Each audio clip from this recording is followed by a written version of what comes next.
Alright, magandang araw po sa inyong lahat mga kababayan, Batang Maynila to it's. Ito pong si Viva Max star Angelicang ay sinampahan po ng kaso dahil umano sa malalaswang video. Sinampahan ng kaso ang Viva Max star na si Angelicang dahil sa malalaswang content sa kanyang social media account. 6 na counts ng kasong paglabag sa Cybercrime Prevention Act of 2012 ang isinampa ng Kapisanan ng Social Media Broadcasters ng Pilipinas o KSMBP laban kay Angeli. Ayon sa grupo, kinasuhan nila si Kang dahil sa malalaswang content na nakapost sa ginagamit nitong verified Facebook account.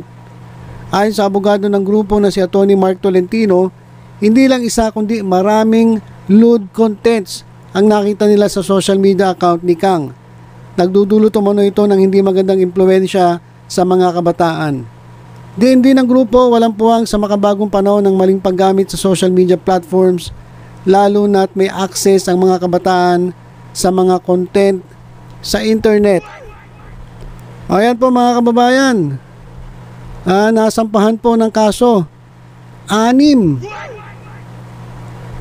po na counts ng criminal charges citing Article 201 of the Revised Penal Code in relation to Cybercrime Prevention Act of 2012. Naku, mabigat po ito. Ganito rin po yung isinampang kaso dito kay Tony Fowler at dito kay Vice Ganda at kay Ayon Perez. Sabi kasi ng grupo hindi nila nagustuhan etong pagpo-post ng actress. Nag-post ng controversial videos, yung mga videos kasi sa Viva Max mga kababayan. Ano po yan for adults Yung mga pinapalabas nila dyan sa Viva Max mga malalaswang mga pelikula na hindi po pwedeng pambata, hindi po pwedeng pang minors. So ito po ay for adults. Kaya doon nyo lang sila mapapanood sa Viva Max. Hindi ko nga alam kasi alam ko yung iba may access sa Viva Max kahit bata pa. Kasi ang dali lang naman dayain ng age So doon mismo sa platform na Viva Max, pwede nila lang mapanood yung mga video na malalaswa na ginagawa ng Viva Max. Pero mas matindi itong nakita ng grupong ito dahil nakita nila doon mismo sa Facebook account sa social media account ni Angelicang nandoon yung mga videos.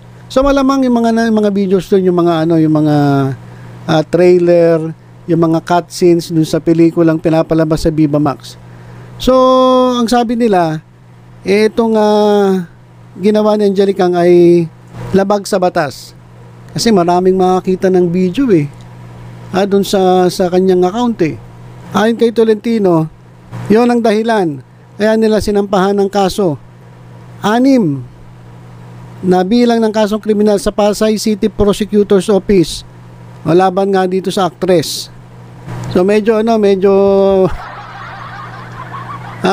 mahigpit na ngayon. So medyo ingat-ingat itong mga lalong-lalo na dyan sa mga starlet o mga sexy stars dyan sa Viva Max. And by the way mga kababayan, kung hindi nyo po kilala si Angelicang, ito po yung kasabayan ni AJ Rabal. Okay, kung hindi nyo kilala si AJ Rabal, si AJ Rabal po yung yung jowa ngayon ni Aljur Abrenica. Sinasabi nilang dahilan kaya nagkahiwalay etong si Kylie Padilla at si Aljur Abrenica.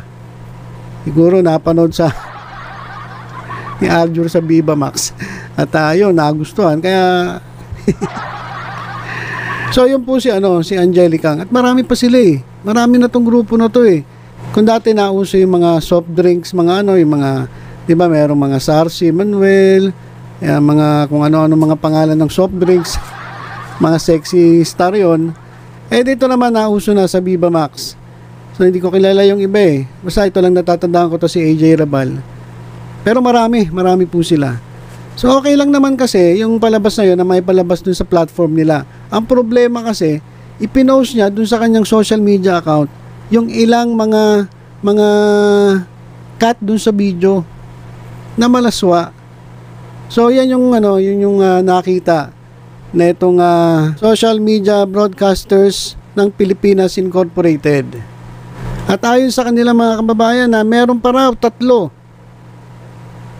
pang celebrities ang maharap sa charges for posting explicit videos on their social media pages.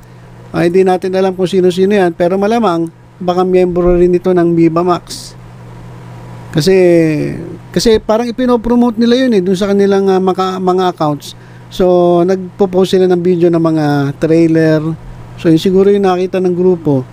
Kaya naman sinampulan etong si Angelic Ang. So ito, pakinggan nga natin tong balita. Sinampahan nga ng kapisanan ng social media broadcasters ng Pilipinas Incorporated o KSMBPI ng 6 na count o bilang ng kasong kriminal ang isa sa mga top celebrity ng isang multimedia company sa Pasay City Prosecutor's Office. Sinampahan ni Bernie Miyake, Secretary General ng KSMBPI, ng kasong paglabag sa Article 201 ng Revised Penal Code in relation to Cybercrime Prevention Act of 2012 ang actress na si Angelic Ang. Sinabi ni Attorney Mark Tolentino, abogado ng KSMBPI, ang kaso ay nagugat matapos mag-post ang actress na mga sex scene sa personal Facebook page nito.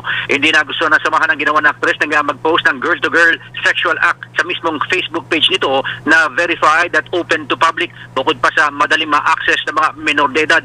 Nilinaw ni Atty. Tolentino, hindi ang multimedia company ang idinidemanda dito, kundi yung ginawa ni Ms. Kang ang inirereklamo dahil sa verified account at open to public niya ipinost yung 6 na video na may sex scene na nagpapakita ng boobs at sexual activities. Una nang sinabi ni Atty. Tolentino, ang KSMBPI ay nagsisilbing watchdog ng cyberspace ng Pilipinas.